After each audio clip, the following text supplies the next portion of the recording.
everyone. Well, today I'm doing this from the car.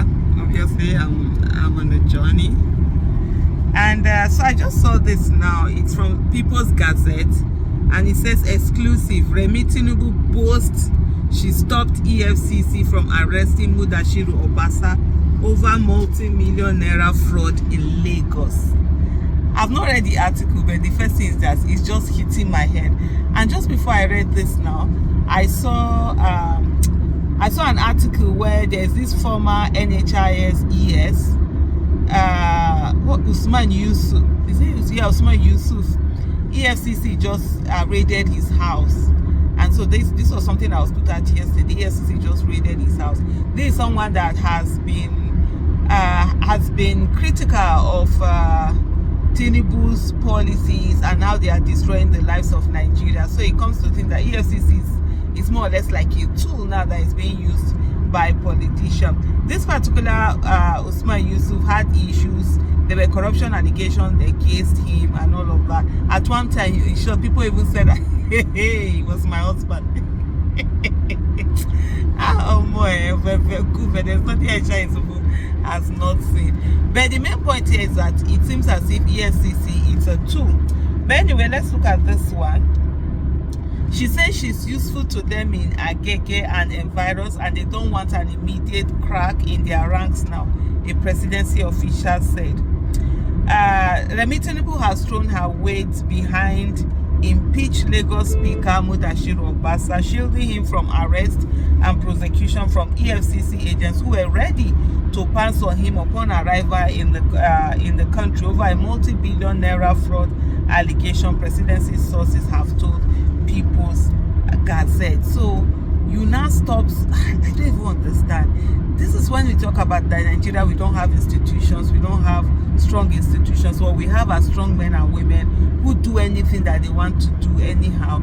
First of all, this whole allegation, whatever, we didn't hear of it until there was issue of gubernatorial candidacy. That's when this came out. Okay, it's been impeached, you said. So someone can just wake up and stop an institution that was set up by the Constitution and just say, no, don't do anything, just don't arrest anybody, just be there, just be like that. It's actually very crazy. I'm trying to see, okay, if I can get a better light so that my face will be in the dark. It's really, you understand, it's so crazy, like it's unbelievable. It's unbelievable. The sources said the First Lady asked anti-graft agents to hold off on Mr. Obasa to avoid creating fixtures within the ruling APC's ranks in Lagos. EFCC sources previously told the Gazette how a heavy hammer was waiting to fall on Mr. Obasa given the compelling corruption case that was compiled against him. Detectives had been looking into the Lagos politician since at least 2020, when he was invited for questioning over a series of reports from the Gazette and Sahara reporters that pointed to his loot and primitive asset accumulation. He was not charged at the time, but following the recent budgetary scandal exposed by the Gazette, which triggered his ouster on January 13, anti-graft officials say he was ripe again for a probe, which they might finally be able to do without interference. So all this one is interference. They know who to go to and say, oh, start an investigation. They know who to go to and say, stop an investigation, all depending on what one person here or there decides, not what the job that they're supposed to do decide, or what the crime a person committed, entails.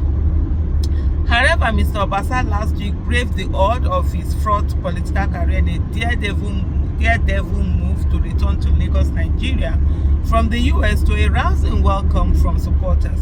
For a man facing an enormous corruption allegation by the EFCC, Mr. Obasa appeared unperturbed and even held a press conference to decry his impeachment as illegal, claiming it did not follow due process. They always know due process when it now affects them negatively, but otherwise they never remember this due process. Sources at the presidency told the Gazette that Mr. Obasa's secret weapon was Mrs. Tinubu, as it was the First Lady who told anti-graft operatives to leave him alone. The First Lady swung into action and blocked EFCC agents from carrying out their duties after gleaning that Mr. Obasa was highly influential in political strongholds like Agege, Alimosho, and Envaros, the biggest regions in Lagos state, whose voters can ultimately decide who wins any polls. Mrs. Tinubu insisted Mr. Obasa's political sway in Agege and environs would give her husband an upper hand in the 2027 election and clear his path to a second term, asking anti-corruption agents to hold off action on the embattled politician to avoid creating fissures within the party's rank. She said he's useful to them in Agege and environs, and they don't want an immediate crack in their ranks now. A presidency official said under anonymity to discuss the matter. She said they should continue the investigation but hold off now on touching him because he's useful to the party.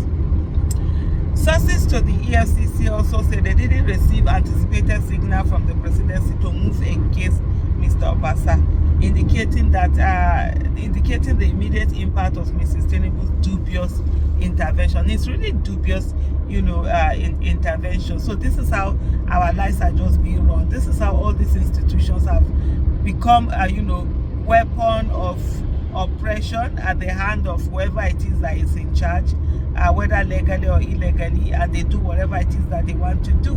And we wonder why the fight against corruption, it doesn't seem to be ending. It's just crazy.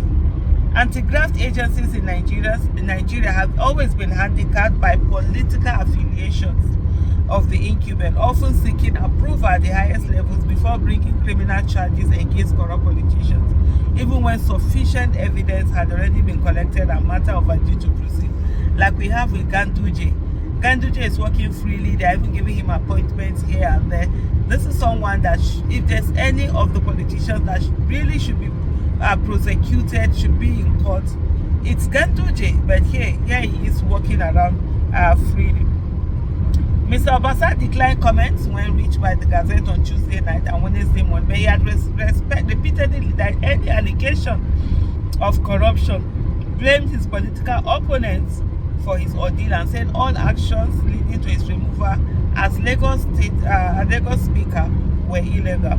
At the last 2023 polls, Bola Tinubu lost the Alimosho region with 62,909 votes to Labour Party's Peter Obi, who scored 71,327 votes.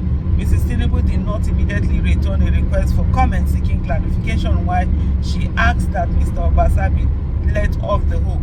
The State House did not respond to a similar request to understand if it was standard for the First Lady to meddle in affairs that did not concern her office. Does she even have an office?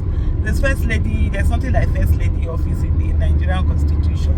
It's just anyhowness that we do in Nigeria.